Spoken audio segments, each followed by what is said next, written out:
This is a story that I've been waiting to tell for quite a long time. I've formally been working on it for the last year. I've been writing, researching, thinking, researching, writing, you get the picture.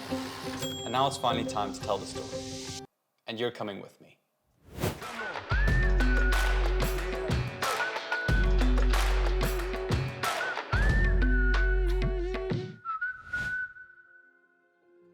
To begin, let's take you back to 1882, West Derby, United Kingdom. My great-great-grandfather, Henry James, has just become a master mariner, a captain of merchant ships. His wife, Elizabeth, is by no means a housewife. She yearns for adventure and she wants her children to experience an exciting life. At the same time, way across the seas, Japan is taking its first steps into a new dawn, an era that would be known as the Meiji Restoration. For over 2 centuries, the country was ruled by the Tokugawa shogunate, a military government led by the shogun and upheld by the samurai class. But by the mid-19th century, after years of isolation and internal pressure for change, a group of reformist samurai rallied behind Emperor Meiji to restore imperial rule. In the decades to follow, Japan would transform rapidly. They abolished the old samurai system and brought in a new government that was focused on modernizing its military, its industry, and ultimately trying to catch up with the West.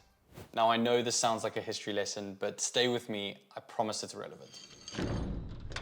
Japan had been closed to foreigners for years, but now it was opening its doors to experts because ultimately they wanted to learn from the West. It also meant that trade began to boom, because more and more ships were setting sail from the US, the UK, and the Netherlands for the shores of Japan. However, there was one problem. Sailing across the seas was dangerous enough, but when the merchant ships got to the Seto Inland Sea, which runs through the heart of Japan, they were met with thousands of these islands, shallow waters, and narrow straits, meaning that a lot of the merchant vessels ran aground or crashed before they even got to harbor. To solve this, they obviously needed to hire somebody with local knowledge of the waters. But the problem was that British insurers wouldn't insure Japanese crew.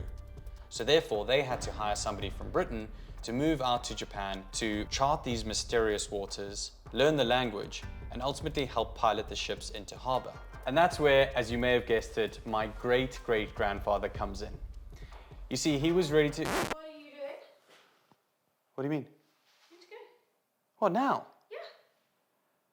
I haven't even packed yet. Okay, I need to go, but you can come with me.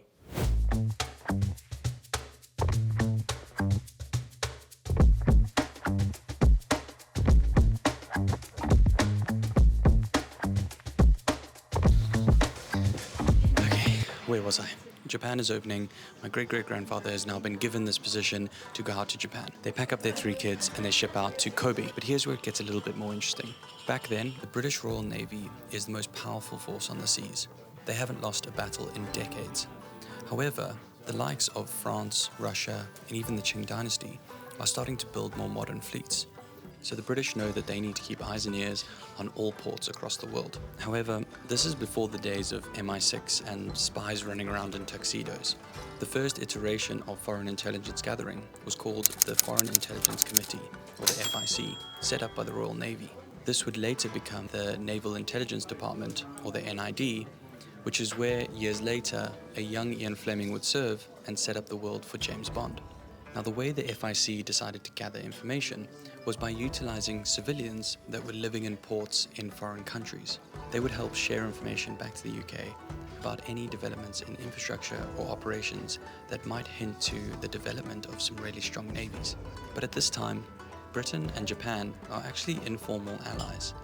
However, over the years, Japan would start to become this military power that was capable of taking on not only the Qing dynasty, but even the military juggernaut that was Russia. So the British knew that they really needed to keep an eye on what was going on in the Japanese Sea. Ladies and gentlemen, we will now begin boarding. Okay, I've got to go.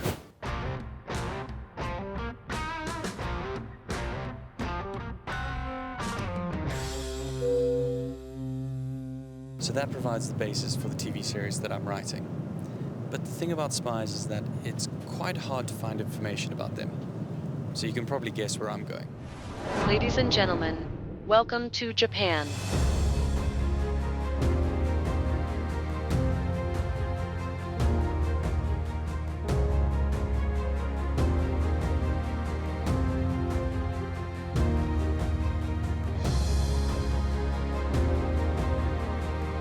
So here we are, and this is where I'm going to spend the next 6 weeks going around Japan researching my family history. If you want to follow along, subscribe, like this video, and we'll see you in the next episode. If you want to follow along, hit that subscribe button.